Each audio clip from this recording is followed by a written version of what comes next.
Thank you for that kind introduction. It's an honor to be here in this large crowd early morning.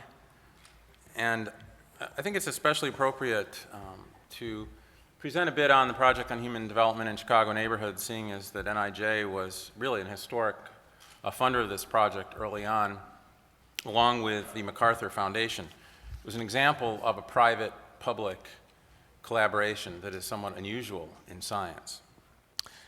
A bit on a caveat before I start. I'm not a policy expert, and this project is not policy evaluation. So I find this to be an interesting panel, and I've titled it Translational Criminology. It's a bit of an experimentation. My own view is that research is about producing knowledge, and that knowledge, we think, is relevant to policy, but that link is difficult. And furthermore, practice informs research. And that going back, I think, is not done as much in the field of criminology. So I'm very much looking forward to hearing from Commissioner Davis and Chief Davis on their thoughts on practice. And hopefully, at some point, the ideas that come out of this panel may be implemented. I'm going to start off with the thesis. And it's pretty simple, really, but you have to put this in the context of our contemporary era, where much of the thought in social sciences, but also the public at large, is about the opposite, namely how globalization, for example, has flattened the world. One of the best-selling books, Thomas Friedman, The World is Flat. In social science, Anthony Giddens, a key social theorist, talks about placelessness, or the idea of place as phantasmagoria. Cell phones, Twitter, whatever.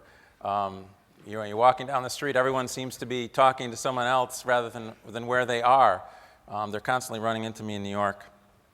But in the world of placelessness, that thesis is right at some levels, but it's really wrong, I think, when it comes to crime and many other social phenomena. There's a deep neighborhood concentration to crime. But, and this is important for criminologists, it's important for social scientists, it's not just about crime. There is a deep social concentration in space across multiple social phenomena. I'll give you examples of that. Thirdly, and this is tricky, there's change, right? I mean, poverty's gone up, it's gone down, there's gentrification, there's increasing immigration, diversity. There's the idea that neighborhoods are constantly changing. They are, but there's a persistence to the structure, and I'll show it to you. A persistent inequality. And finally, it's not just about poverty, and that's one of the old mainstays in sociology and criminology. It's important, race is important, and I'll show you how, but social and cultural mechanisms are crucial in helping us explain that. So, some examples.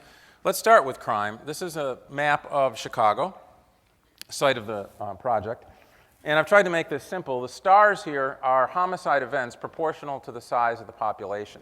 Something like over 3,000 homicide incidents, and this is from the most recent data we were able to get from the police department, were coded in time and space. And the larger the star, the more the homicide. And what I've done in each of the communities is to array them by what I call child health, simply low, medium, or high. And this is based on a scale of infant mortality and low birth weight babies, which is epidemiologically a strong indicator of child health. And what you'll see is that there's a strong link.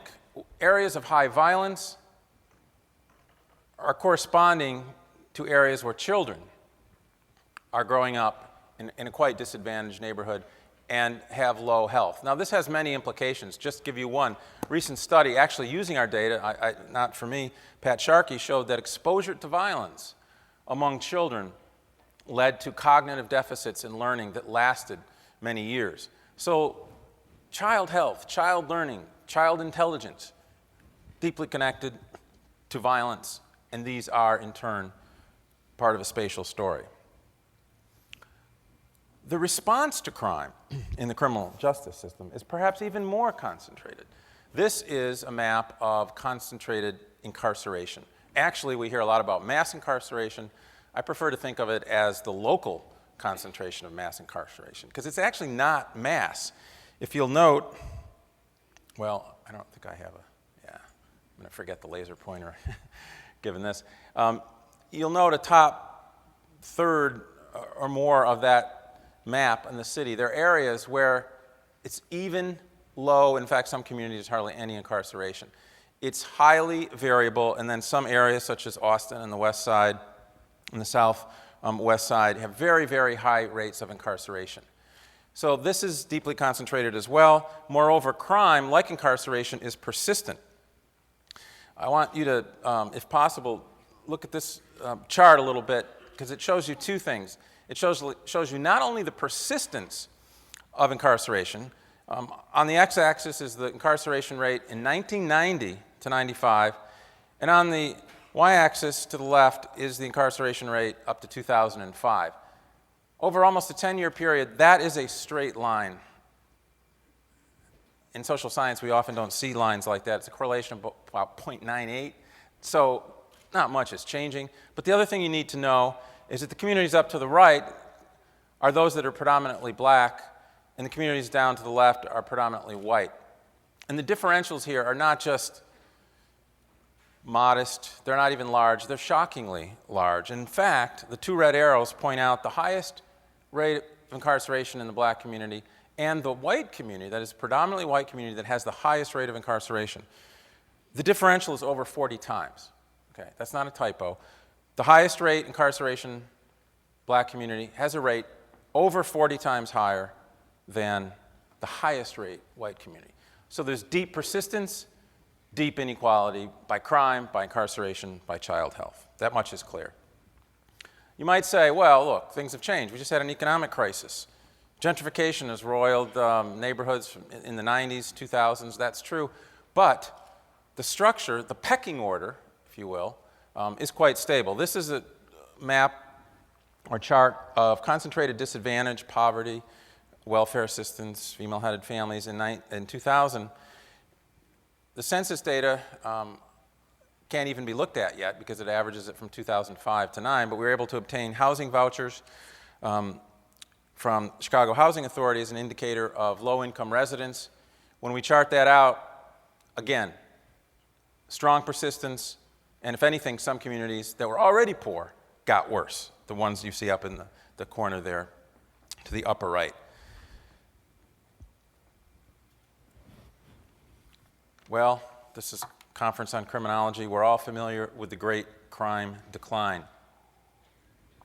Doesn't that mean that things changed? Yes, crime went down. Crime went down in New York. We hear about that. It went down in Chicago. It went down in a lot of cities.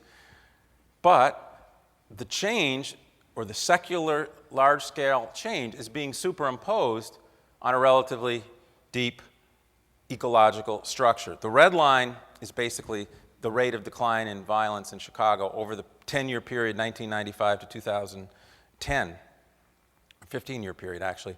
But if you look at the other side, the violence rate in 1995 and the violence rate in 2010, what you see is, again, another straight line. And you think, well, how can they both be true? Well, it's actually very simple. The line is going up or down. Crime is increasing, decreasing, but most communities are falling on that line, meaning there's a relative stability to the crime rate in communities. And that's a powerful finding. I think it's relevant to practice. It's relevant to theory.